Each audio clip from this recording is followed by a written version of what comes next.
Gracias por los que han trabajado hasta aquí y seguramente van a seguir haciéndolo, pero ya han comenzado antes de que nos sentáramos. Hubo gente, hermanos queridos, que ya estaban no solamente haciendo cosas, sino también orando, que eso es vital.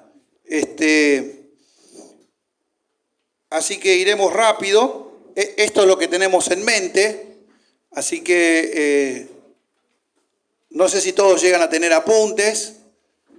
Acá un aplauso a Beta, que trabajó duro en esto. Se lo mandé anoche, tarde. Era como la 1 de la mañana cuando le llega mi WhatsApp con el apunte. Así que, bueno, yo voy a medida que voy haciendo. Hice una clase el lunes a la tarde, después el martes a la noche. Ayer preparaba para hoy. Y ya mañana preparo para el sábado y domingo. Y después el lunes para la otra clase del jueves. Y así seguimos. Así que bueno, es muy lindo. Apasionante para mí, no sé, para ustedes, volver a la historia de Cristo. Pero, ¿qué les parece si oramos teniendo en mente este versículo, capítulo 9 de Lucas? Lucas capítulo 9, verso 51. ¿Te los tenés, Franco, ahí? Léelo. Lucas 9, 51. Es el texto de inflexión, de cambio del Evangelio de Lucas. Cuando se cumplió el tiempo en el que había de ser recibido arriba, afirmó su rostro para ir a Jerusalén. Ahí está. Afirmó su rostro para ir a Jerusalén. A partir de ahí comienza el ascenso de Cristo a Jerusalén, su camino. Y hay lugares que ya no vuelve más, hay sitios que no visita, gente con la que no se encuentra, y esto termina, como sabemos, en los eventos de la pasión. Así que vamos a orar con esto. ¿Y puedes hacerlo? Padre Santo, queremos darte gracias en el nombre de Cristo, porque en tu gracia, en tu misericordia, Señor, permites que este año 2025 continuemos con lo que venimos haciendo del año pasado, y te damos gracias, que tiene que ver con el estudio de tu palabra. Qué necesaria es para nuestra vida, que es importante que cada uno de nosotros separemos este tiempo para ser enseñados por ti. Rogamos por nuestros corazones, para que esa palabra viva, eficaz, que tiene poder, oh Dios, y que nada se oculta delante de su presencia, siga impactando en nuestras vidas. Te pedimos por José, para que le sigas utilizando, bendiciendo, dándole los tiempos, oh Dios, para que él siga preparándose y capacitándose para bendecirnos en esta área tan necesaria para la vida, para la familia, para la vida personal, para la vida de la iglesia, ministerial y demás. Gracias, Señor, por este tiempo. En el nombre de Jesús oramos. Amén, amén. Bueno, el plan para este año va a ser, para este primer cuatrimestre, creo que son 6 clases, sacamos la cuenta la otra vez con Marcelo y Rubén, 2 primeras dedicadas a la pasión de Cristo. Cuando hablamos de pasión se refiere a la muerte, sepultura y resurrección de Cristo. Y después vamos a tener toda la parte de ministerio, servicios y dones, que también con la ayuda del Señor veremos algo. Pero hoy tenemos este desafío. Les decía de esa semana que en la Biblia ocupa más de un tercio de los evangelios, y yo después le voy a facilitar la armonía, digamos, de toda la vida del Señor, hecha por James Tolker. Hay varias armonías de los 4 evangelios. El primero que apareció, el de Atacerón, allí en los padres de la iglesia primitiva, se encargaron de hacer la primera armonía. Pero nosotros hemos trabajado lo que han recibido Pentecost, Robertson, Stolker y otros más, Edersheim, que han hecho trabajo de armonización de los 4 evangelios. Pero como dice un católico que leía esta semana, con todo el tema del Papa, yo leo la revista la Civita Católica, que es una revista italiana del catolicismo de Roma, y entonces me gusta estar enterado directamente de allí todo esto que está pasando. Y él dice, hablando de Lucas y los evangelios, en esto de la pasión, que cada evangelio nos otorga un detalle que los otros no dan, y a veces lo pasamos por alto. Lucas nos entrega este detalle, que es que el Señor hace un giro, toma una decisión bien consciente de ir a Jerusalén, sabiendo que no hay profeta que no muere fuera de Jerusalén. Él lo sabía de esta experiencia histórica, pero él, el profeta de los profetas, sabía cómo su destino le esperaba, cómo estaba marcado en él, tenía que ir a Jerusalén. Esta es la primera cosa. Entonces, en estas clases bíblicas que vamos a tener, nos encontramos, en primer lugar, un comentarista cuyo apellido es curioso, se llama Descalzo, pero bueno, José María Descalzo escribe, y me gusta cómo lo escribe, siguiendo a Moltmann, un teólogo alemán, sobre que la cruz es la centralidad de Jesucristo, es la cruz, es el centro del Evangelio. Y cuando uno ve esto, cuando uno va, ¿y cómo sabe esto? No solamente porque en los evangelios, ¿cuáles son? Mateo, Marco y Lucas. No hay otros evangelios, por más que el Código Da Vinci habla de otros evangelios. Estos son aquellos consagrados por los testigos que el Señor preparó. Aunque hay uno de esos cuatro que no estuvo en el ministerio del Señor. ¿Quién era? Lucas. Por eso Lucas hace un trabajo de investigación, porque él no estuvo. Tenía que recurrir a los testigos. Lo mismo hace en el libro de los Hechos. En la película Pablo, Apóstol de Cristo, búsquenla en Netflix, YouTube, por ahí, está muy bueno, mostrando cómo hace el trabajo Lucas, en el caso de Pablo. Pero en el caso del Señor Jesucristo hizo un trabajo similar. Y es el único que escribe las dos cosas, la historia de Cristo y la historia de la iglesia de Cristo. Ahora, en ambas cosas, los sermones del libro de los Hechos, muy importante, capítulo 2, capítulo 3, capítulo 4, capítulo 7, capítulo 12, etcétera, en adelante, van a ver que lo importante, el 14, el 16, el 18, el 24, el 26, al final, hay sermones que hablan de la centralidad de la cruz de Cristo. No es algo que sucedió, es el gran suceso para la iglesia. Es el gran suceso. Los milagros de Cristo, ellos hacen referencia en los sermones. Entonces, cuando uno va a aprender teología, ¿qué es esto que creía la iglesia? Tiene que ir al libro de los Hechos. Y dos cosas aprendemos allí. Una, que para ellos fue muy importante la historia. No solamente las cosas que dijo Cristo, sino las que hizo. Y en segundo lugar, que la iglesia, los apóstoles, vivieron ese mensaje. No solamente lo contaron, vivían la cruz de Cristo, la vivían. Y entonces morían por Cristo, sufrían por Cristo. Todo lo que hacían era en torno a la persona de Cristo. Y la cruz era una parte, el sufrimiento del cristiano era una parte que ellos habían asumido.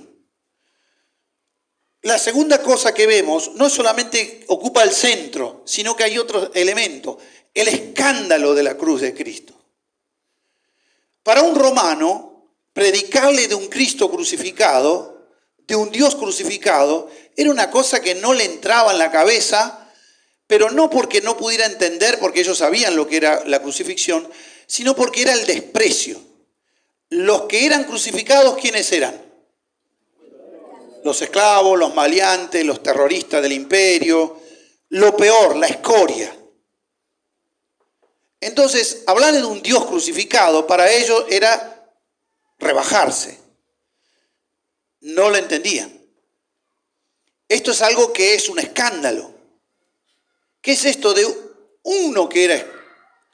Y aparte fue crucificado por Pilato, que era uno de las autoridades de Roma, que para colmo estaba casada con alguien que relacionado con la familia del emperador. Pero el escándalo de la cruz también lo fue para el judaísmo.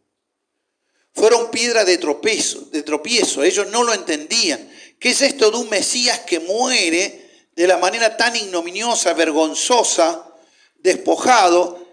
Porque ¿cuál era la sentencia del libro de Deuteronomio? Maldito es el colgado en el madero. Entonces, o en la cruz, ¿no es cierto?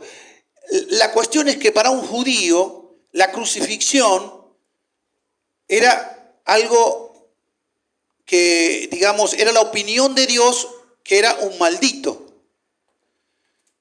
Aún Juan, que fue decapitado, no tenía esa categorización, pero sí el Mesías, mejor dicho, el Cristo, que se llamaba a sí mismo el Mesías, el Hijo de Dios. El Hijo del Hombre, que también el Señor se usó con preferencia ese título para él, era algo terrible para un judío crucificado, mano de gentiles, el despojo, desnudo allí en la cruz, nada.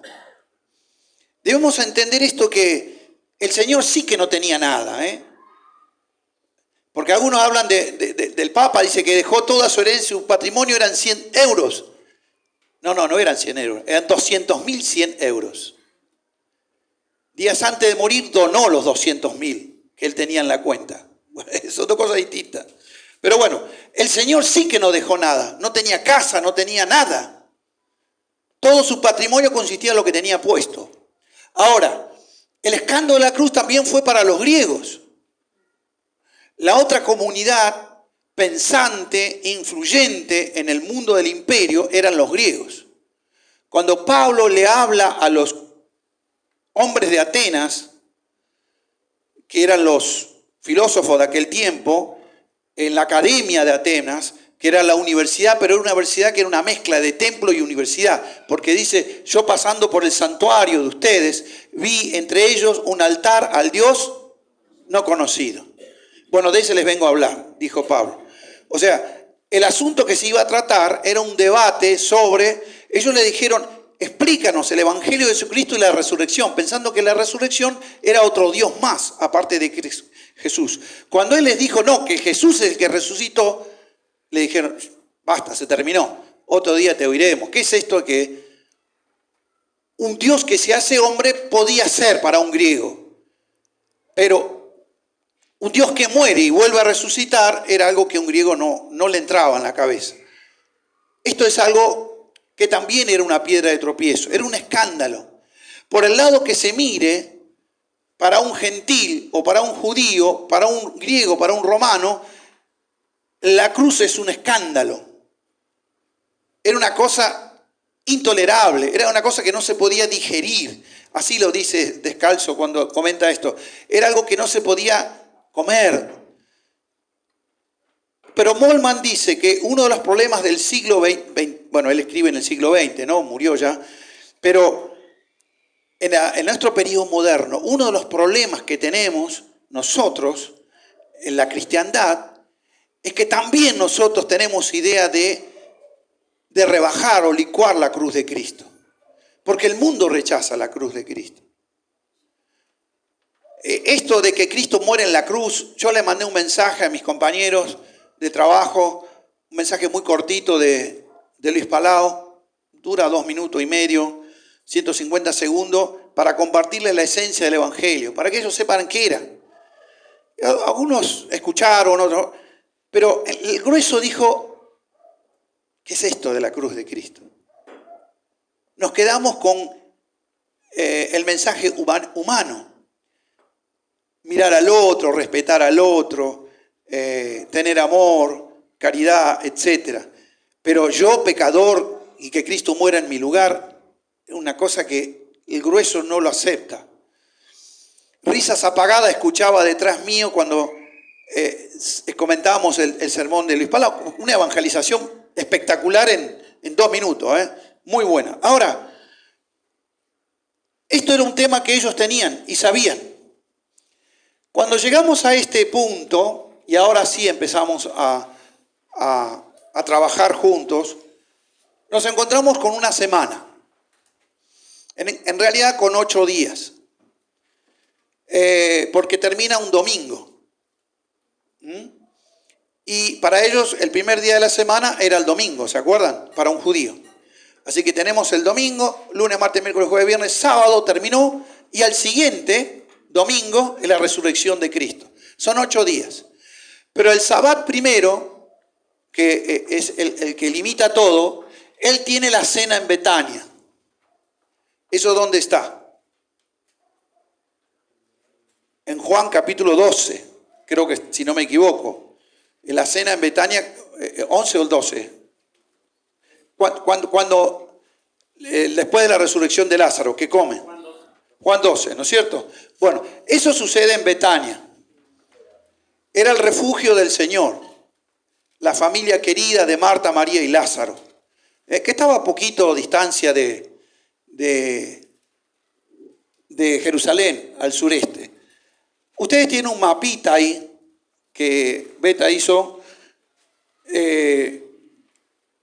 Luego vamos a ver acá y vamos a ubicar la importancia de la geografía. Toda historia tiene un mapa. ¿Qué quiere decir eso? Toda historia ocurre en un lugar.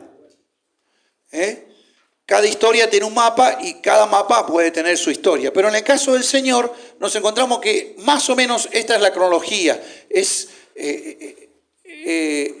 es de una enciclopedia muy común que tenemos sobre, ¿cómo se llama? Una enciclopedia bíblica que trata más o menos que este sería, en líneas generales, la cronología, cómo ha sucedido. Luego de esa cena en Betania, repasamos primeramente los hechos.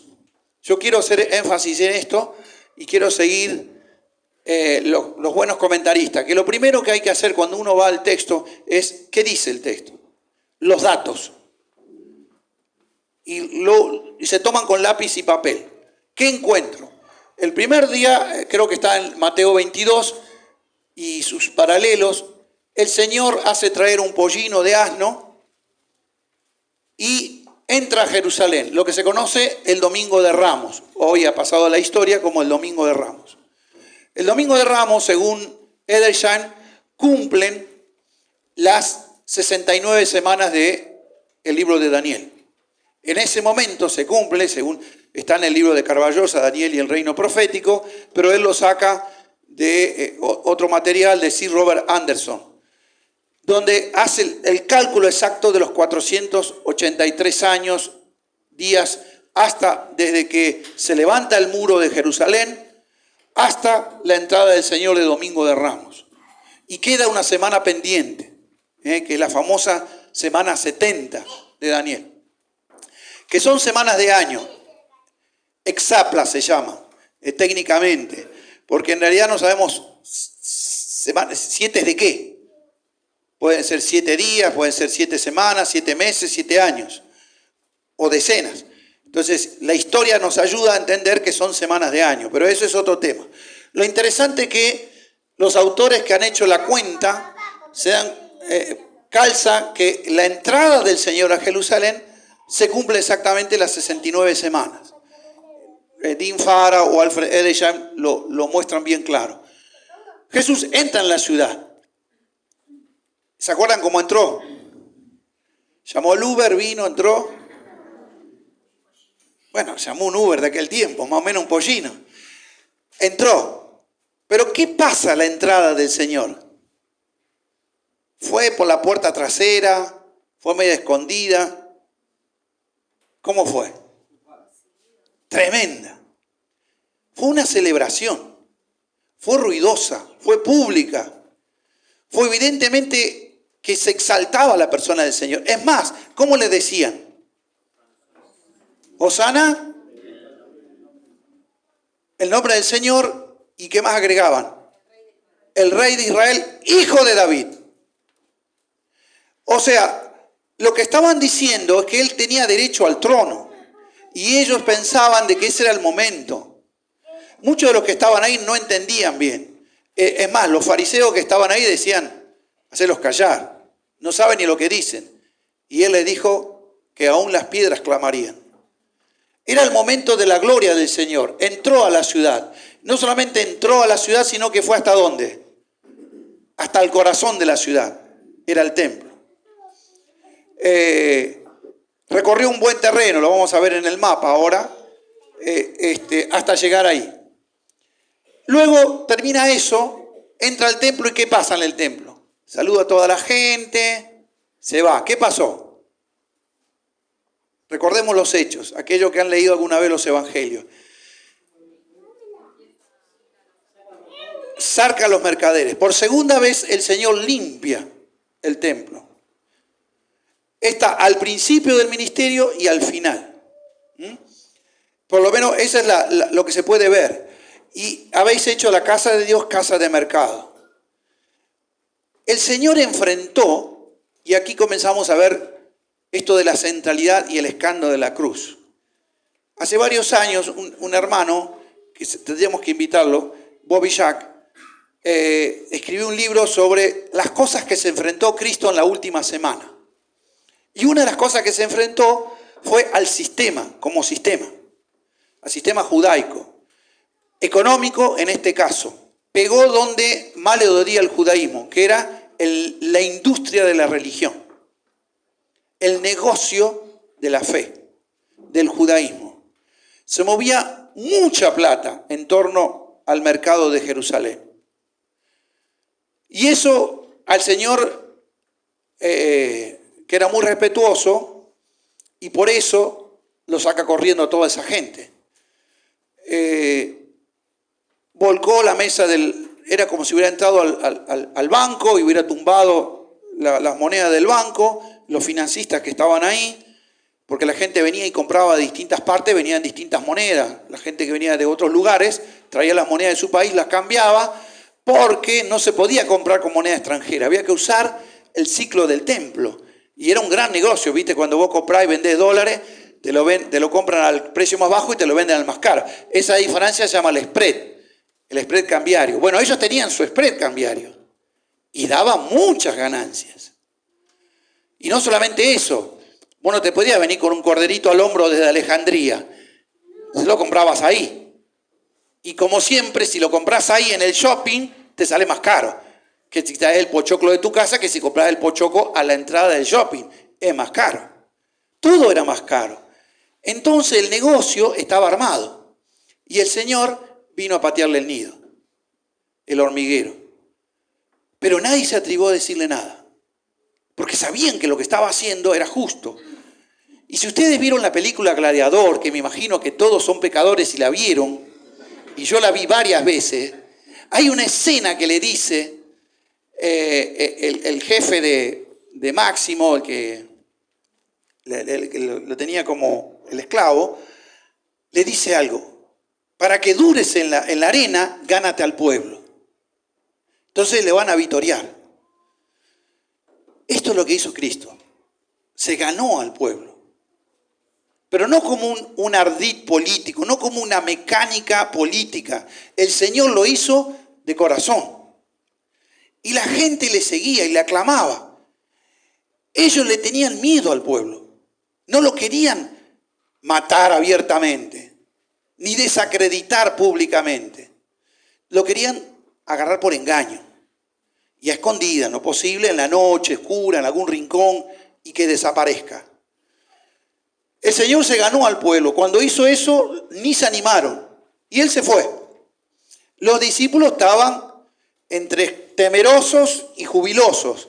Por un lado agitaban la bandera, decían, vamos, adelante el Señor, pero por otro lado tenían miedo que los alguaciles del templo los corrieran. ¿Vuelve a dónde? A Betania. El día lunes el Señor se levanta y se va y quiere comer la comida de la higuera, no hay, y la maldice. Y cuando vuelven se entera que se secó. uno de los pocos milagros de destrucción del Señor. Es este. Bueno, ahí hizo la limpieza del templo. Algunos lo ubican acá, otros acá. Pero está bien. Este es el último día de la visita del Señor al templo. El día martes. ¿Y para qué va? Cristo va a dar sermones. Cristo va a discutir en la cátedra de Moisés. Y ahí hay varias parábolas, varios sermones. Bueno, ustedes pueden leer, todos los discursos de Cristo están acá. Y Él llora sobre Jerusalén. Está la ofrenda de la viuda en el patio. Voy a adelantarme un poquito. A ver acá. Bueno, eso es lo que el Señor veía desde el Monte de los Olivos. Cuando llegaba podía verse la Torre Antonia con sus 4 columnatas, cada una tenía su nombre, la muralla, que era impresionante, las distintas puertas, y la torre del templo de Herodes, que estaba coronada con ese baño de oro que hacía de un brillo espectacular. Recuerden que era bastante alto, creo que tenía como 30 o 40 metros, pero desde la punta, desde el templo hasta acá abajo, más o menos calcula Erdős que había 180 metros de altura. Por eso, 180 metros de altura son 30 pisos, más o menos, de un edificio. Por eso le dice que lo puso en el pináculo, le dijo, tírate, Satanás, que vendrá a mandar a los ángeles para... te recogerán, no te harán daño. El Señor cuando daba la vuelta y se veía esto. Y los fariseos le encantaba ver esta escena, en la ciudad santa. Y especialmente el amanecer, ¿no? Que daba su rayo. Ese tiempo que nosotros vemos en el tiempo del Señor, era más o menos allí era primavera, para nosotros otoño, el tiempo del Señor. Y en segundo lugar, se sabe que era tiempo de luna llena, o sea que era diáfano, no había lluvia. Era un clima agradable. Se podía estar de noche, aunque era un poco fresco a la noche. Por eso Pedro tuvo frío y se puso cerca del fuego. ¿Se acuerdan de esa escena? Bueno, y el Señor estaba, a pesar del fresco que había a la noche en Getsemaní, el Señor sudaba, transpiraba. La tensión enorme que había. Pero cuando el Señor llegaba, veía esta escena. Aquí, en la base, en la caída del monte, estaba Getsemaní, que era un lugar de olivares, todavía están. Obviamente se cree que los olivares que están no son de 1200 años, no hay de tanto. Esto es lo que se ve acá, desde el monte. Acá está el valle. Acá se ve el templo y las 4 torres. Acá ya lo está. Esta es la que ustedes tienen. Acá no se alcanza a leer bien, pero ustedes lo tienen ahí. Encontramos el templo, el área específico del templo. Todo este área equivalía más o menos a 3 canchas de fútbol. 3 estadios grandes como, qué sé yo, Chateau Carrera o el de River. Son grandes. Y podía entrar 300, 400 mil personas. Algunos hablan de 500.000 de personas. Pero lo que tiene, por eso los soldados se ponían desde acá y miraban todo lo que sucedía. Cualquier disturbio podían intervenir, como pasó Pablo, que lo quisieron matar en las escalinatas de acá. Y entonces la guardia vino a socorrerlo porque estaban mirando. ¿Se acuerdan de esa escena? Bueno, los guardias se ponían en toda la muralla alrededor. Aparte de los alguaciles del templo, que eran los policías del templo. Y la residencia de Pilato estaba acá. La residencia de Herodes estaba acá. Esta es la zona alta de la ciudad. Acá había un bajo, una calle, de donde se cree que el Señor fue el Vía Crucis, que va hacia acá. Y el tema es que por aquí estaba la zona residencial. O sea, la zona de plata. Los que tenían plata. Por ejemplo, vivían miembros del fariseo, de Sanedrín, fariseos, gente de dinero, vivía esta zona. Y esta era la ciudad baja, de este lado. Bajaba varios metros. El estanque de Siloé y aquí había una puertita que cruzaba hacia Getsemaní. Pero en esta ciudad alta, hacia el sur, se ubica lo que se conoce como el aposento alto. Tradicionalmente, el cenáculo, donde hicieron la última cena, que era un lugar más alto, en un piso superior. ¿Cómo sabemos por qué podía estar ahí? En primer lugar, porque habla de un piso superior. Por lo general las casas pobres no tenían un piso superior. Tenían techo de paja, donde se subía y se ponían las cosas. O dormían los animalitos, o se ponía a secar la ropa, o se ponían utensilios, pero eran techo de paja. Había una escalera al costado, exterior, a la casa. Las casas eran cuadraditas, de una sola habitación, y estaban divididas por la mitad, donde solían tener un piso de madera, y después bajo tierra.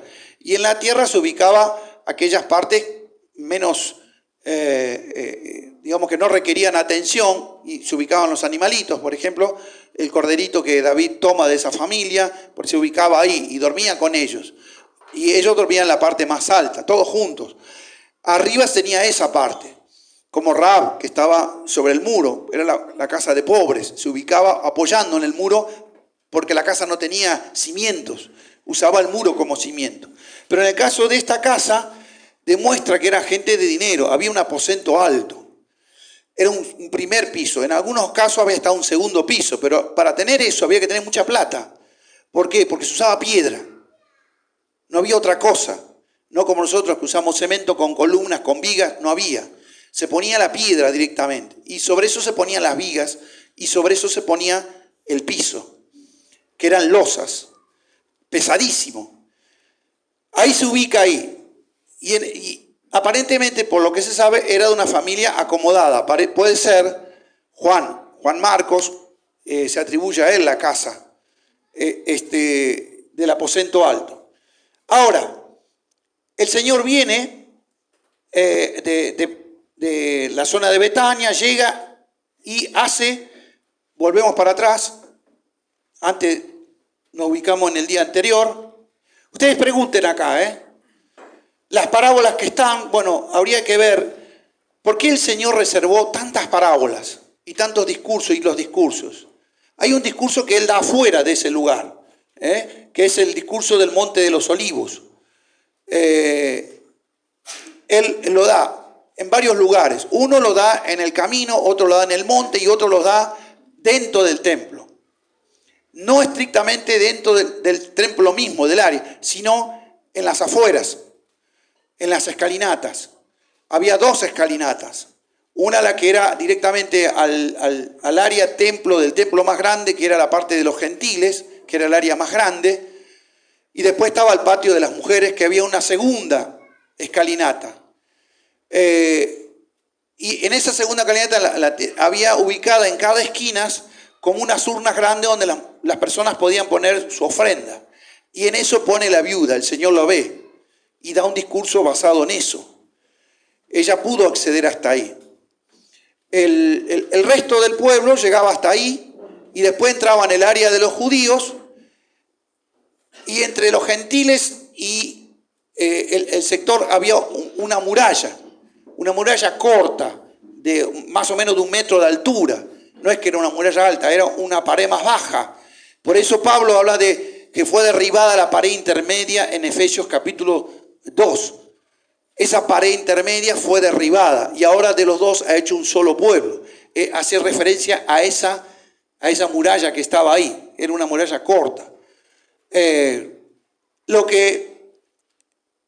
Eso indicaba que hasta ahí podían llegar los gentiles, aún aquellos que eran los prosélitos, porque no todos eran judíos de nacimiento, había algunos que adoptaron la religión judía. Las mujeres, que tenían que entrar todas cubiertas, tenían que tener toda una vestidura, no podían estar con menstruación en ese momento, ni haber tenido sus hijos hace poquito, ni ninguna causa de enfermedad. Tampoco podía acceder una persona con defecto físico, no podía entrar, ni ciego, ni hablar leproso. Por eso el hombre que está afuera, el lisiado, se queda, que cura a Pedro, ¿se acuerdan? Se quedaban afuera, no podían entrar. Era considerado impuro. Tampoco podía entrar en Mateo. ¿Por qué? Era publicano. No podía entrar. Tuvo que dejar de ser publicano para poder acceder después con el Señor. Pero ellos quedaban todos afuera. El Señor elige toda una serie de parábolas que en todas ellas lo que Él va a remarcar son su deidad, sus atribuciones de Hijo de Dios y también la situación perdida de los que escuchaban. Esta es la esencia. y varias hacen referencia al reino de los cielos, hablando de su reino, no del reino de los hombres. El miércoles es el día en que no hay actividad, no se reconoce, hay discusión de los comentaristas, pero es un día que aparentemente el Señor se dedica a descansar, que es el día previo. El jueves es el último día de libertad del Señor. Es el último día donde Él quiso hacer lo que quiso hacer. A partir de ahí, según Isaías 52, 53, hace lo que otros deciden por Él. Pues por cárcel y por juicio fue quitado. ¿Se acuerdan de esa frase? El Señor ya no tuvo libertad. En el último día, es el jueves, y es el día de la preparación de la Pascua. Y es el día en que van al aposento alto, al cenáculo, ¿no? Y sucede la comida pascual.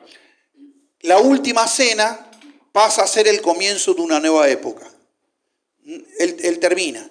Se atribuye la última cena con los suyos. En realidad fue la primera cena para la iglesia. Pero en realidad todavía no teníamos iglesia allí. Pero todavía Cristo no había crucificado. Hasta la muerte de Cristo seguimos estando en la dispensación de la ley. ¿Está claro?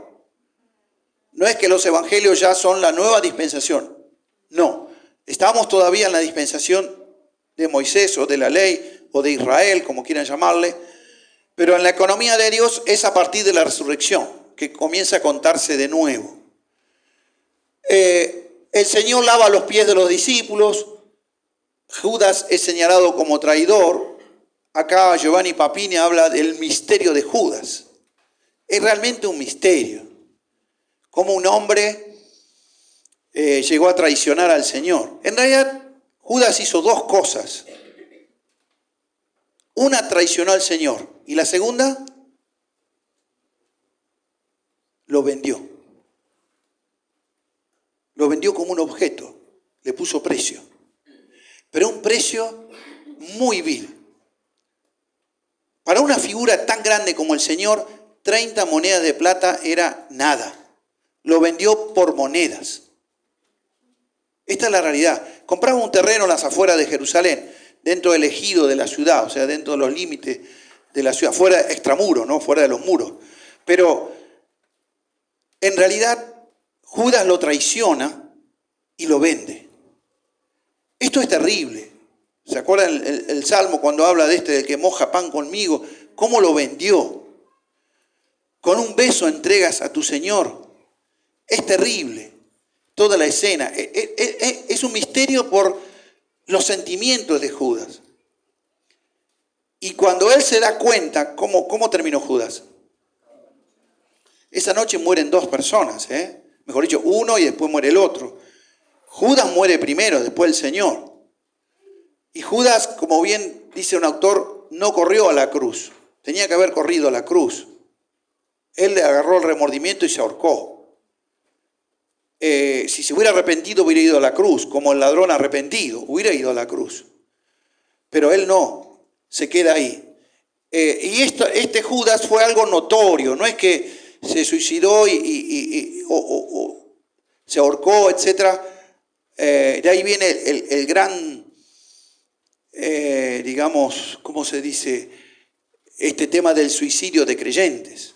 No, si es creyente no puede suicidarse. Bueno, toda la raíz arranca de Judas, ¿no? De ahí viene la discusión.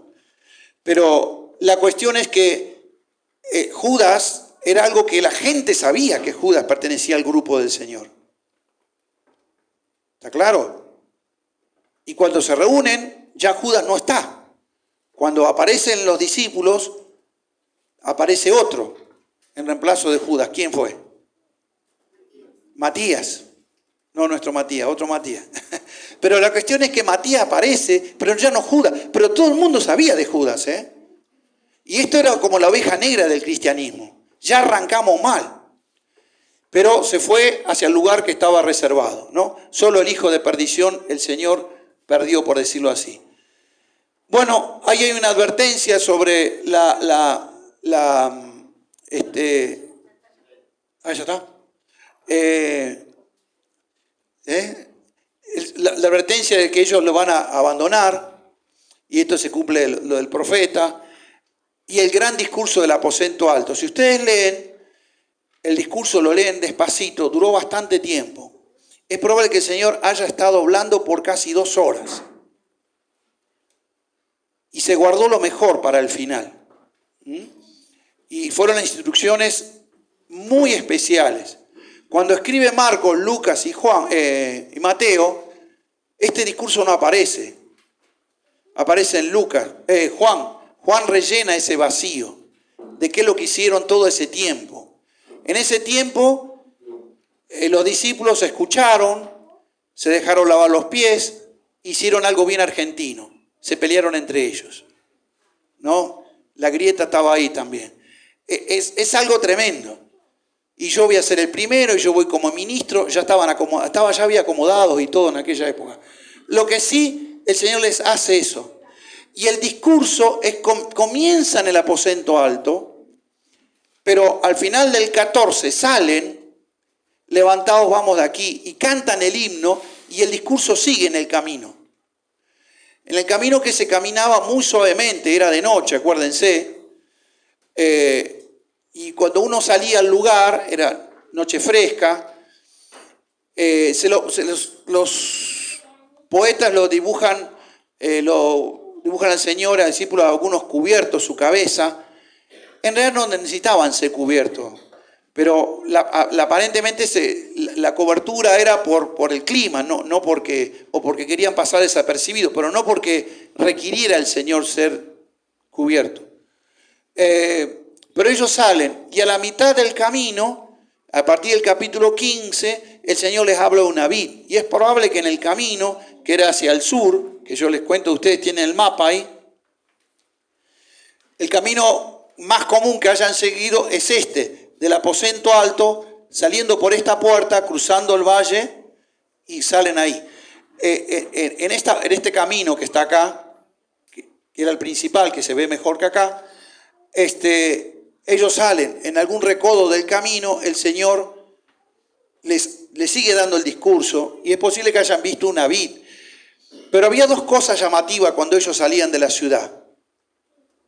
¿Qué es lo que había? En primer lugar, un fuego enorme hacia el sur, el valle de Hinnom. Un basurero siempre con el fuego prendido. Es que el Señor lo usa para hablar del Gehenna. ¿Qué es el Gehenna? No es un papel higiénico, es el infierno. ¿Ah? Esa es la palabra, Gehenna es para infierno, y sale de ahí.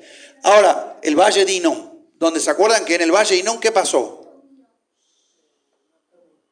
Entregaban a los niños cuando hacían la adoración a Moloch, acá. Ahora, el Señor sale ahí.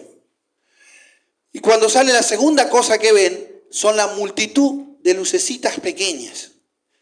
Era enorme cantidad de peregrinos durmiendo en carpas. Porque venían a la ciudad. No había hoteles, no había Sheraton, no había nada. Algunos se hospedaban en casas de familia, los que tenían palacio iban al palacio, etcétera, los que podían. El grueso de la gente se ubicaba afuera. Y ya era noche entrada. Por lo que sabemos, el Señor, al caer la noche, se produjo la cena. Pero si sumamos todo lo que sucede en la cena, es probable que ellos estén saliendo alrededor de las 10 de la noche del cenáculo. Era tarde, muy tarde para un judío. Los guardias estarían ahí. Habrán visto pasar ese pequeño grupo de hombres. Ya Judas no estaba, se había ido. Y Judas rápidamente fue al barrio vecino, donde estaba muy cerca la casa de Caifás. Estaba la casa de Anás y la casa de Caifás. Estaban a pocos metros. Probablemente menos de 200 metros. Allí estaba la casa de los 2 sumos sacerdotes, del suegro y del yerno. Uno peor que el otro. La cuestión es que uno manejaba las cosas detrás de bambalina y el otro era el que estaba ahí al frente, pero Caifás era el que manejaba la cosa. Ellos salen y Judas va hacia allá. Ellos vienen hacia acá. Y sigue el relato del sermón del Juan capítulo 15 y 16. Y cuando llega, la Biblia nos muestra que el Señor entra al huerto de Getsemaní. Antes de eso está Juan capítulo 17. Juan capítulo 17 no está dentro de Getsemaní, está fuera. Esa oración se hace en algún momento del camino, en alguna piedra. Cuando uno analiza Lucas 22, Juan 17 y los pasajes paralelos, encuentra que el Señor ora en 3 posiciones: de pie, arrodillado y tumbado en el piso. Es impresionante. Eso muestra cuál carga era impuesta sobre él. Termina tumbado en el piso. Ahora, lo que con la cara al mejor estilo de los profetas sufrientes, el Señor sale y llega a Getsemaní, que tenía un muro de piedra, que hoy ya no queda, está abierto, bueno, ahora ya hay calles y demás cosas, pero se entraba al huerto. En aquel tiempo no es como el huerto de Getsemaní actual. Si uno va y va a ver, hacemos como hacemos nosotros. Acá en la cuadra vieron los arbolitos, siguen la vereda. Hoy modernamente se planta así. Pero en aquel tiempo el árbol crecía, donde caía la semilla. Así que era un bosque muy espeso. No sé si han visto los olivares. Son de ramas todas tortuosas y de un follaje que realmente creaba figuras fantasmagóricas con la luna llena. Esa escena se logra muy bien en la película La Pasión de Cristo, cuando Él está orando y ven esa sombra que aparece y el sonido del diablo tenteando al Señor. Él entra porque era un territorio privado, era una propiedad privada, ese Getsemaní. ¿Alguien sabe qué quiere decir Getsemaní? Sí. La prensa de aceite. Yo creo que traje una foto de lo que hoy sería, bueno, este es Jerusalén, ahora después si quieren volvemos, después les paso esto. Este es el templo, una reconstrucción. Les voy a decir que esta maqueta, esta es parte de una reconstrucción de una maqueta. Una maqueta muy grande, tiene como 40 metros cuadrados, donde está toda la ciudad de Jerusalén, hecha como en el tiempo del Señor Jesús. Una reconstrucción de arquitectura fenomenal. Y aquella no, aquella es una representación nomás artística, un dibujo. Para los chicos que son muy chiquitos, no había cámaras de foto en aquella época. Porque los chicos, ¿viste cómo no hay fotos? Bueno, aquí está explicado, ustedes lo van a ver para que analicen bien las distintas escalinatas: Puerta la Hermosa, la de Nicanor, que también tiene otra escalinata, y la otra, el Patio de los Gentiles, que también tiene escalinata. Son muy altas. En algunas de las escalones eran muy altos. Hoy la arquitectura dice que tiene que tener 18 centímetros. A veces aquellos tenían 20 o 25 centímetros. Este es lo que ustedes tienen, la armonía. La última cena, bueno, generalmente se dibuja así. Los artistas lo han dibujado así, a la luz de las velas. Pero es probable que no era así. Y alguien me diga por qué y cómo era. Muy bien. Primero que estaban recostados, esta la más, no había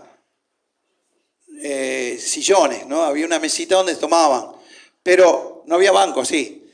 Pero el tema, esa posición, es que nosotros tenemos la idea de esto, una mesa grande y todos sentados alrededor. Nosotros comemos así, ¿no? Nos ponemos la silla y todos nos sentamos alrededor.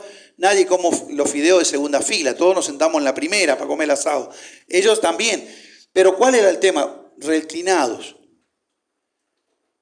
Lo más probable, como dice Edersheim, que era una U la mesa. Y el Señor estaba en la cabecera.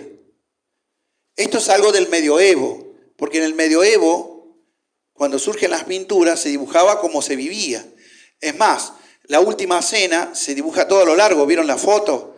El cuadro de la foto, bueno, yo nunca vi la foto, el cuadro, veo la foto, y se ubica el Señor así, y ustedes van a ver que están con vestidos del medioevo, no están vestidos como estaban en la época del Señor. Están vestidos en la última cena de Da Vinci, están todos sentados ahí. Ahora, lo que tiene es que lo más probable es que era una U. ¿Y cómo sabemos esa posición? Porque el otro le habla y el orden que sigue en el lavado de los pies. Que el Señor, cuando está la U ahí, supongamos acá, el Señor está ahí y esto sigue, Él lava los pies del lado de afuera, donde ellos estaban recostados con los pies para afuera. Y Él comienza a lavarle los pies ahí. Y Pedro ve que le toca el turno, y cuando le toca el turno, no. Pedro hace bien argentino. No, a mí no, yo estoy en otro nivel. No, Después sí, nos vamos al otro extremo. Y después bañame entero. No, no entendiste nada, Pedro. Empecemos de vuelta. Y da toda la vuelta. Pedro le hace seña a Juan. ¿Se acuerdan cuando le hace seña que le pregunte?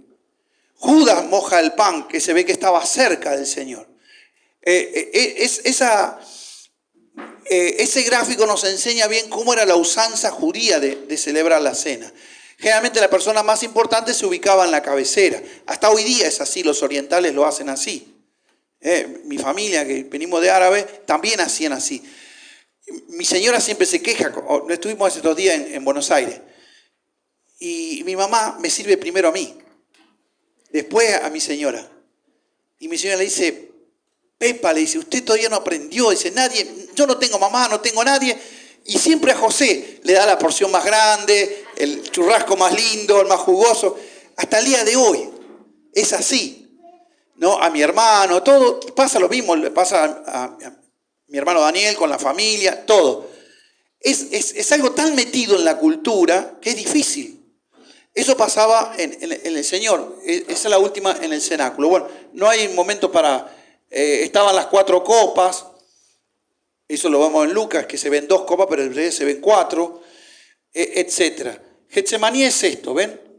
Este representa, esta es una prensa de aceite. Se apretaba, pisar la uva, la aceituna, complicada, sacarle el jugo. Entonces se usaba piedra y se molía y se sacaba el aceite. Estos son los olivares. ¿Ven? Pero ven que acá ya siguen un orden. Acá no. Crecían donde crecía. Y el Señor, sabemos más o menos el tamaño mínimamente el tamaño del lugar de Getsemaní por la ubicación de los discípulos. Primero hay 3 grupos que están orando. Está el grueso de los discípulos, después el grupo más chiquito, los 3, y después está el Señor. Y entre cada uno vemos el tiro de piedra. Y vos decís, bueno, antes se calculaba así, nos sacaban la regla y medían. Entonces, más o menos eran unos 30, 40 metros. O sea, la distancia entre uno y otro, más o menos, estamos hablando entre 80, 100 metros entre el primer grupo y el segundo, entre medio de los árboles. Bien oscuro. No se podía ver, ni escuchar. Las oraciones del Señor, Él orando, pasa de mí esta copa, era imposible saberlo. Si el Señor no lo contó, ellos no podían haber sabido que el Señor oró así. ¿Está claro? Entonces Juan y los evangelios, los evangelistas que escriben, toman bueno, no Juan, pero sino los otros, toman ese relato, seguramente el Espíritu Santo le dio para contar. Pero eso sucede allí. Cuando el Señor vuelve al primer grupo, los encuentra dormidos, después va al segundo grupo y junta los 3 grupos, los 11 que quedaron y el Señor, y en eso viene Judas. Él ve venir esto, siente el ruido. Se calcula que alrededor de 200 personas vinieron a atrapar al Señor. Ese era el cálculo, lo hace Robertson en su comentario de Juan. Perfecto. Y venían alguaciles, venían varios, pero el que iba delante de todo era Judas, ¿no? Y es muy probable, como escribe un autor que el libro llama Intriga en la corte, lo leí y lo perdí, no lo tengo, si alguien lo tiene en su casa es porque me lo fonó a mí, pero es Intriga en la corte, es un libro chiquito, es una novelización de los eventos de la cruz, pero está buenísimo. Y cuenta cómo ese grupo pudo haber rodeado al Señor, porque no querían que se le escape, era el momento oportuno. Judas lo dijeron, che, están ahí, no hay nadie ahí, vamos ahí. Es una propiedad privada, mejor, no es la vía pública, es de noche. El precio que nos puso es una bagatela, dame 2 Jesús, te pago 30, no hay problema. Iban a atraparlo al Señor. Iban con espadas, iban todos. No iban romanos, como a veces se dibuja. No eran romanos, eran alguaciles, policías del templo. Fariseos, otros más que estarían ahí. Los oficiales del templo, o sea, ¿cómo sería el sargento, el teniente, una cosa así? Judas iba adelante porque tenía que identificarlo. Cuando los discípulos lo vieron, habrán pensado, viene a juntarse con nosotros. Y de pronto aparecieron entre las sombras esa gente.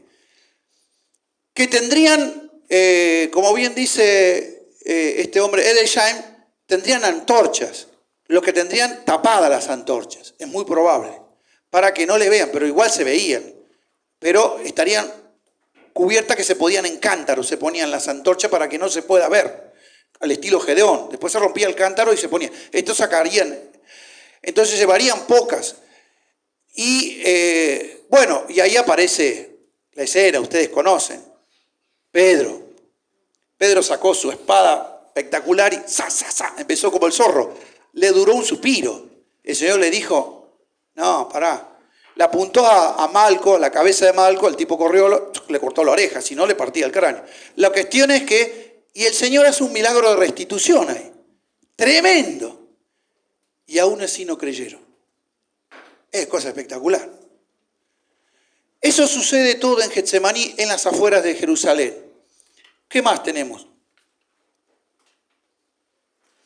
Fíjense, en la ciudad, en una ciudad muy importante, odiada por los romanos. Los romanos odiaban Jerusalén porque tenían un solo Dios. Esto era algo odiado por los romanos. Los romanos tenían muchos dioses. Para cada cosa tenían un dios. Y por las dudas, como los griegos, tendrían a un dios ahí, plan B, ¿viste? En el banco de suplente. Ellos odiaban esto. Odiaban al judío con su dieta, su forma de comer, toda comida kosher, eso lo odiaban. No le gustaban los juegos. Para un judío ir a los juegos de la plaza era horrible, como hoy sería ir a ver la cancha de fútbol o cualquier juego de eso. Para un judío no le entraba eso, no se podía. Al judío odiaba las estatuas de los ídolos. No había estatuas de ídolos dentro de los muros de Jerusalén. Estaba prohibido. Así que los romanos tenían que dejar los estandartes afuera. Los estandartes del regimiento de los romanos no eran el simple estandarte, que era una banderita. Representaban a los dioses. Entonces, este era un problema. Entonces no podían entrar con estandartes a la ciudad. Lo cual para un romano era increíble. Entonces, en ocasiones debían dejar el estandarte afuera, pero solían entrarlo en las grandes fiestas hasta la Torre Antonia, y ahí quedaban. Los judíos toleraban eso, pero le armaban grandes escándalos a los romanos, No le tenían miedo. Armaban grandes escándalos y los romanos decían, bueno, ¿y qué es lo que hacían? ¿Cómo armaban escándalos los judíos? Una típica forma de hacer es que hacían piquetes. ¿Cómo era un piquete judío? Se tiraban al piso y levantaban polvo. Y se tiraban al piso como si fuera un perro. Y hacían escándalo y gritaban. Entonces, para un romano eso era inexplicable, porque no es que venía el judío a atacarte y le agarraba al soldado romano. No, se tiraba al piso, hacía así. Imagínense 200, 500 tipos haciendo eso. El romano decía, bueno, cálmense, le tiraba un poco de agua, a ver, cálmense. Pero después le explicaba, ¿qué pasa? No podían. Y gritaban. ¿Cómo sabemos eso? En la escena de los evangelios pasó eso. ¿Se acuerdan? Todos gritaban y Pilato no entendía lo que decía la multitud. Pero no hizo nada este nazareno. Yo no lo veo. Y todos gritaban hasta que se escuchó una sola voz. Como en el estadio, ¿vieron? Hasta que todos cantan la misma canción. En el estadio, entonces, el periodista sabe que están cantando. Si todos cantan distinto, no se sabe. Hasta que todos cantaban una sola cosa. ¿Qué cantaban? Crucifícale. Y eso sí le llegó a los oídos de... El vocero de Pilato les acercó y le dijo, Pilato, mirá, están pidiendo la crucifixión de este tipo. Pilato se levantó, salió al balcón de vuelta y le dijo, bueno, a vuestro rey he de crucificar. Este es un problemón. Eso estaba sucediendo acá. Lo más probable que sucedía para allá. Ahora, la gente venía por acá. Las calles eran muy estrechas. ¿Dónde estaba? El Gábata, que era el enlosado, se llama, era el lugar donde se sentaba Pilato y recibía los casos que le traían. Y él ahí hablaba. El enlosado daba sobre el templo. Así que es muy probable que vaya gente de este lado, del otro lado, que no sabían lo que estaba pasando. porque no había un periodista que transmitía con el dron y para ver lo que estaba pasando. La gente gritaba y no sabía por qué gritaban. Y muchos ni siquiera sabían por qué estaban ahí, pero gritaban. ¿Y qué? Lo estaban asusando, ¿cómo se dice? Provocando los líderes que mandaban a que la gente grite y traían gente y hacían lío. Acuérdense que era muy de mañana cuando esto pasó. Ahora el Señor está ahí.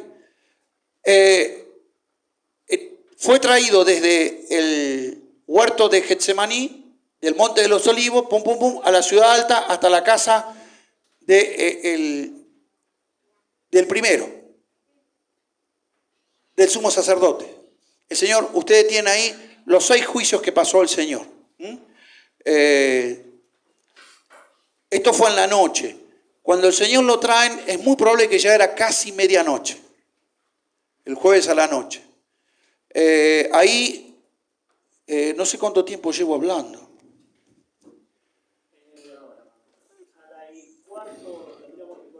Ah, bueno. Paramos. Ustedes díganme. La agonía de Getsemaní, la traición y arresto, Pedro y la curación de la oveja de Malco. Durante toda la noche, el Señor no comió, el Señor no bebió, fue golpeado varias veces. O sea, físicamente el Señor estaba muy deteriorado.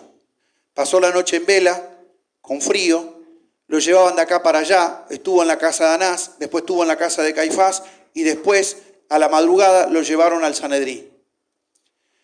El Sanedrín ya estaba en el templo, o sea que caminó hasta allá y lo llevaban. En ese interín, en la casa del sumo sacerdote, es golpeado. Y no es que le dieron una simple caricia, le golpearon fuerte. Y el Señor contesta, ¿por qué me golpeas? Es notable que el Señor en el Sermón del Monte dijo, vuélvele la otra mejilla, pero aquí no. El Señor sabía que lo que estaba sucediendo era una verdadera injusticia, un verdadero atropello, y en segundo lugar, no había motivo, ni argumento, ni razón para lo que estaba sucediendo, y el Señor esgrime esa defensa. Si uno va al libro de los Hechos, va a ver que Lucas hace un paralelo de Pedro y Pablo, de la vida de los dos, con el derrotero de Cristo. Van a ver que muchas cosas que le suceden a Pedro y a Pablo son réplica de cosas que suceden al Señor. Y esto ratifica el apostolado de estos dos hombres y del liderazgo de estos dos hombres, que son el liderazgo clave de la iglesia. Uno a los judíos, que era el Pedro, y el otro a los gentiles, que era Pablo. ¿A quién de los dos más odian los judíos? ¿A Pedro o a Pablo? Acá dice a Pablo. ¿A Pablo? ¿Por qué será? ¿A Pablo o a Pedro? Los judíos. Cuando Pedro se levanta y predica, lo querían matar. Y sabemos que lo quisieron matar. Lo metieron preso en cana. Y lo salva un ángel, a Pedro. A Pablo también lo quisieron liquidar. No lo salvó un ángel, sino los hermanos que lo descienden por la canasta. Y se va. En ambas, van a ver en una Wilmington, en su libro, muestra el paralelismo entre los dos, ¿no? En realidad los que más odian los judíos es a Pedro, porque él fue el que abrió la puerta a los gentiles, incorporó a los gentiles. Y también él no solamente abre la puerta a los gentiles, sino que hace participar al judaísmo del mundo gentil. Y ya el judaísmo dejaba atrás, me refiero a los creyentes de origen judío, dejaban atrás muchas cosas que eran de su cultura, de su nación y especialmente de la ley mosaica. No solamente el gentil ahora pasaba a beneficiarse de la cruz, sino que el judío abandonaba muchas cosas de Moisés. Por eso a Esteban lo matan, porque Esteban le dice, habló contra este templo, contra Moisés. Este es el gran problema de los judíos. Por supuesto, Pablo repite la misma historia. Pero cuando vamos al final del libro de los Hechos, capítulo 28, cuando Pablo va a ser enjuiciado en Roma, ¿ustedes se acuerdan qué pasó? Él llega y los líderes de la sinagoga en Roma vienen a verlo a Pablo. Dicen, che, Pablo, ¿qué pasa?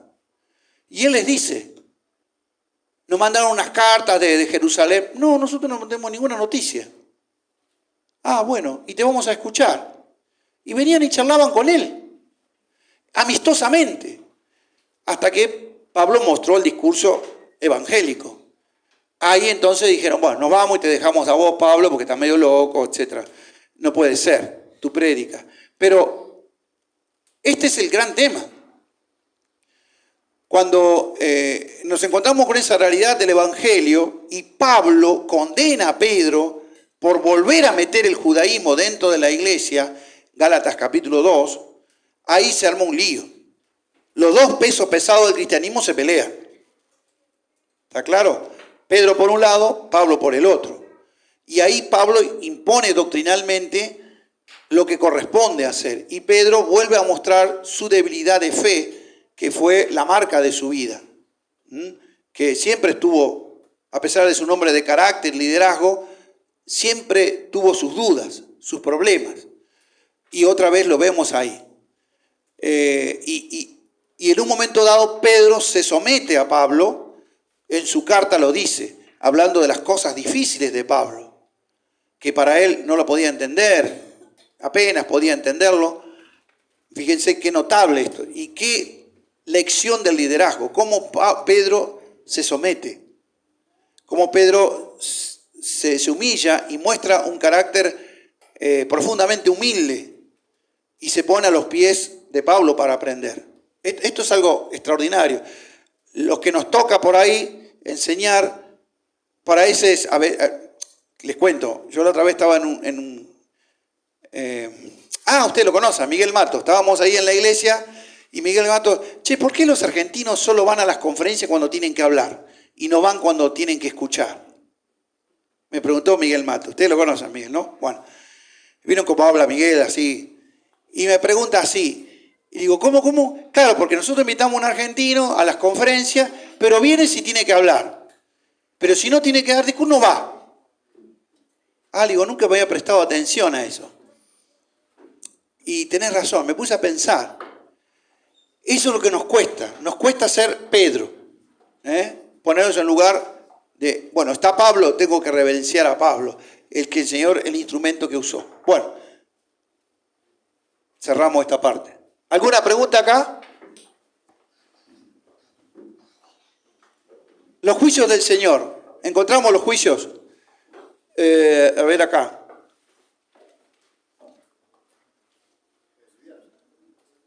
Ya nos encontramos el día viernes, ¿no es cierto? Por acá estaba.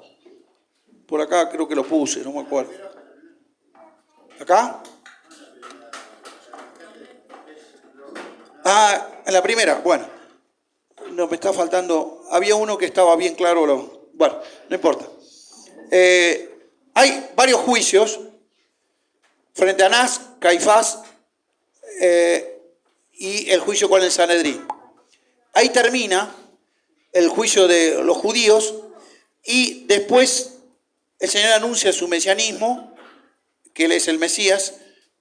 Pedro lo niega tristemente y comienza el juicio romano. Pilato, Herodes, Pilato. Todo eso sucede muy rápido, hermanos. A media mañana el Señor fue llevado a la cruz. Salió llevando su cruz. Y cuando sale en el camino, tan débil, se inclina, se cae y Simón de Cirene tiene que llevar el madero. El madero era la parte transversal, no era la cruz como nosotros vemos que está la cruz con el palo y el otro. El patíbulus era el palo así, horizontal. El otro, donde se soportaba, tenía un nombre, no me acuerdo ahora. Pero no es que salía con la cruz así, salía con el palo en el hombro. Eso lo doblaba al Señor. No podía llevarlo, estaba muy débil. Y por eso se ve que un hombre fortachón, así tipo Cristian, le dijeron a Simón, llévate esto. Y entonces venía del campo y llévate la cruz. Ahora, aparentemente era negro Simón de Cirene, porque era africano. Cirene es del norte de África. El Señor pasa por los juicios, pasa esa expresión de Isaías que a mí me cuesta tanto entender, por cárcel y por juicio. El Señor pasó, fue quitado. Esa es esta expresión. Y no se le hizo justicia, dice la Biblia. Es muy triste. El judaísmo arranca con el tratamiento de injusticia, el cristianismo arranca con tratamiento de injusticia. Injusto, siempre, siempre va a ser así. El Señor fue, hay una abogada, tengo dos libros, uno de un abogado y otra abogada, una española que me gusta mucho, que habla del juicio que el Señor pasó, que no cumplió las normas ni las reglas del judaísmo, ni siquiera la de Pilato. Esa noche pasaron varias cosas. Judas muere, se ahorca, la mujer de Pilato tiene malos sueños, los discípulos, el Señor estaba siendo enjuiciado entre gallo y medianoche, todos los del Sanedrín fueron despertados a la madrugada, tipo 3, 4 de la madrugada, tenían que estar todos, tuvieron que ir, seguramente antes de cantar el gallo ya estaban convocados, nadie entendía exactamente qué estaba pasando, la gente se estaba levantando en el amanecer, había una intensa actividad en el templo, estaba toda la Pascua en marcha, o sea que estaban llevando los corderos, estaban sacrificando los corderos, había un ejército de levitas trabajando, la ciudad estaba amaneciendo. En ese frenesí de actividad estaba el Señor pasando por esos juicios o pseudo juicios. La cuestión es que cuando llega Pilato, ya sería a las 7 de la mañana porque lo despiertan muy temprano, Pilato, la historia demuestra que era un hombre muy malhumorado, no le gustaba que lo mandaran y se ve con ese problema. Y bueno, él les dice que se encarguen ellos y no hay caso, no podemos porque le ponen argumentos, no podemos matar a nadie, tiene que ser el imperio, bla, bla. Bueno, y él entrevista al Señor, el Señor no le contesta y tienen un diálogo trunco ahí, qué es la verdad, y ahí queda, hasta que descubre que era de Galilea, escuchó por ahí y lo manda a Herodes, que estaba del otro lado de la ciudad, tuvo que cruzar toda la ciudad, seguramente con un grupo de soldados, porque lo querían liquidar los judíos, tenían esa costumbre de hacerlo, porque acuérdense que Pablo también hicieron lo mismo, lo querían matar, y ahí vuelve y vuelve. Herodes se divierte, ya estamos. Herodes se divierte porque quiere hablar con el Señor y Herodes era un sinvergüenza, era el hijo del otro Herodes, ¿no? Uno peor que el otro. No logra nada, el Señor no habla, nada. Es muy triste cómo esto sucede, pero el Señor vuelta a golpear, vuelve y ahí es enjuiciado. Alrededor de las 9, 10 de la mañana el Señor sale llevando su cruz. Y vamos a dejar acá. Yo quisiera contar los hechos, pero son muchos detalles. La Biblia es inmensa la cantidad de detalles que da. Más o menos, yo no me acuerdo si bien, pero la cantidad de profecías que se cumplen en 24 horas. Pero alrededor de 50, 60 profecías.